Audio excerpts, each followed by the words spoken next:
나는 서울대 출신의 법의학자로 27년 동안 3,000건 이상의 부검을 해왔다. 부검하는 경우 대부분 급작스러운 죽음인 경우가 많다. 한 가지 기억에 남는 사례가 있다. 회사의 임원이자 집안의 가장이었던 한 남성이 어느 날 집 앞에 쓰러진 채로 발견되었다. 황급히 병원으로 옮겨졌지만 사망했고 명확한 사망 진단을 위해 부검을 진행했다. 부검 결과 급성 심근경색증에 의한 사망이었다. 나는 이 사실을 유가족에게 전했다.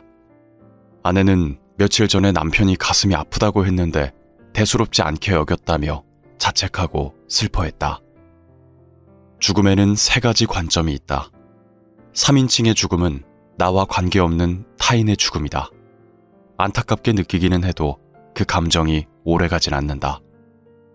2인칭 죽음은 나와 가까운 사람의 죽음이다. 사랑하는 사람을 잃으면 깊은 상실과 슬픔을 느끼게 된다. 1인칭 죽음은 나의 죽음이다. 경험할 수 없는 것이며 알 수도 없는 것이기에 대부분 1인칭 죽음에 대해 불안과 공포를 느낀다. 평소 우리는 죽음을 3인칭으로 바라본다. 그러나 죽음은 언제든 2인칭 또는 1인칭이 될 수 있다. 미리 죽음을 준비하지 않으면 마지막 순간에 깊은 후회만 남는다. 남겨진 사람들은 죄책감과 상실감에 시달린다. 죽음을 준비하며 살아가면 삶이 유한하다는 것을 깨닫게 되고 우선순위와 가치에 따라 현재를 의미 있게 살게 된다. 죽음을 배우며 삶의 한 과정으로 받아들이면 남겨진 사람들도 죄책감과 상실감보다는 평온을 느낄 수 있다. 그래서 좋은 죽음을 준비하는 것은 좋은 삶을 계획하는 것만큼이나 중요하다. 우리는 삶의 마지막 순간을 어떻게 준비해야 할까? 1. 50 넘으면 1년에 한 번씩 써둬야 할 것. 우리나라는 1년에 약 30만 명 정도가 사망한다. 그런데 사망 직전까지 치료를 받느라 죽음을 준비하는 시간을 충분히 갖지 못하는 경우가 많다.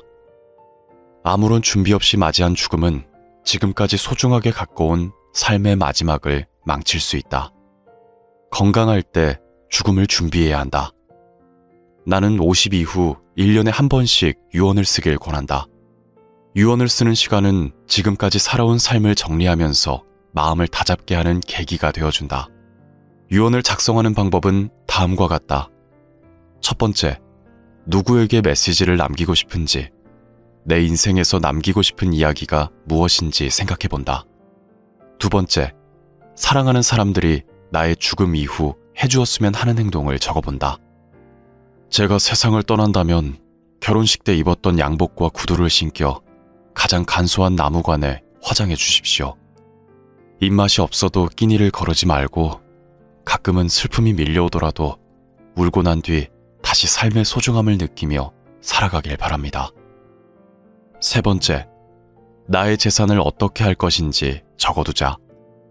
다툼의 원인, 분쟁의 소지가 없도록 자기 자산을 틈틈이 정리하는 것이 중요하다.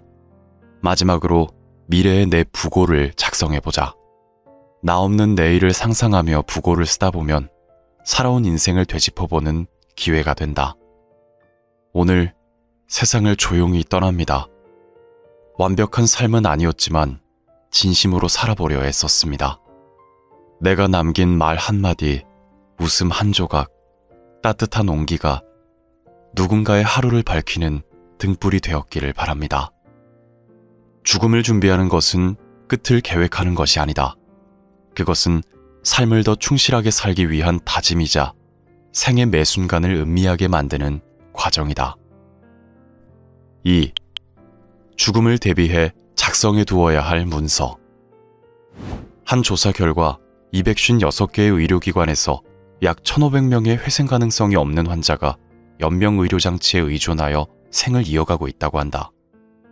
특히 부모님이 편찮으신 경우 끝까지 치료를 하는 것이 자식의 도리라 생각해 연명치료를 고수하는 경우가 많다. 만약 연명치료를 하고 싶지 않다면 죽음과 관련된 서류를 미리 작성해두는 것이 좋다. 미리 작성해두면 도움이 되는 서류에는 사전연명의료의향서, 장기기증 서약서, 법정 대리인 지정서 등이 있다. 사전연명 의료의향서는 건강할 때 작성하는 문서로 연명의료 중단 또는 시행, 호스피스 이용 여부에 대한 의사를 밝히는 것이다. 19세 이상의 성인이라면 누구나 자신의 의사에 따라 작성할 수 있다. 기관에서 설명을 직접 듣고 작성해야 하고 작성 후에는 국가기관에 등록된다. 장기기증 서약서는 국립장기조직혈액관리원, 사랑의 장기기증 운동본부, 한마음 한몸 운동본부 등을 통해 등록할 수 있다. 법적 대리인 지정서는 법적 대리인을 지정해두는 문서다. 환자가 의사 표현이 불가능한 상태에 처했을 때 환자를 대신해 의료 결정권을 행사할 수 있다. 일상에서 다양한 형태로 생의 마지막 시간을 준비해둔다면 언제 어떻게 맞닥뜨릴지 모르는 죽음을 더 의연하게 맞이할 수 있을 것이다. 3. 사람이 죽기 전 가장 후회하는 것. 죽음을 앞둔 사람들이 가장 후회하는 두 가지는 하고 싶은 일을 해보지 못한 것과 하지 말았어야 할 일을 한 것이라고 한다. 결국 좋은 죽음을 위한 준비는 후회 없는 삶을 사는 것과 같다. 후회 없는 삶을 살려면 어떻게 해야 할까? 먼저 내가 하고 싶은 것과 하고 싶지 않은 것을 정리해보자. 그리고 잘 보이는 곳에 붙여놓고 하나씩 실천해보자. 또한 자신이 원하는 마지막 모습을 그려보고 좋은 죽음을 맞이하기 위한 구체적인 계획을 세우자. 2018년 암 환자를 대상으로 좋은 죽음에 있어 가장 중요하게 생각하는 것이 무엇인지 조사한 적이 있다. 1위와 2위 모두 가족이 차지했다. 다음과 같은 질문을 스스로에게 던지면서 소중한 사람들과의 관계에서 놓치고 있는 건 없는지 살펴보자. 소중한 사람들에게 내 마음을 충분히 표현하고 있을까? 불필요한 인간관계 때문에 에너지를 낭비하고 있는 건 아닐까? 현재의 내 생활 방식이 10년 뒤에도 나를 행복하게 만들어줄까? 미래의 나를 위해 지금부터 실천할 수 있는 작은 습관은 무엇일까? 삶의 의미는 소중한 사람들과 좋은 관계를 맺으며 나 자신으로서 살아갈 때 발견할 수 있다. 어떻게 살아야 하는지 아는 사람에게 삶은 더 없는 선물이 되어줄 것이다.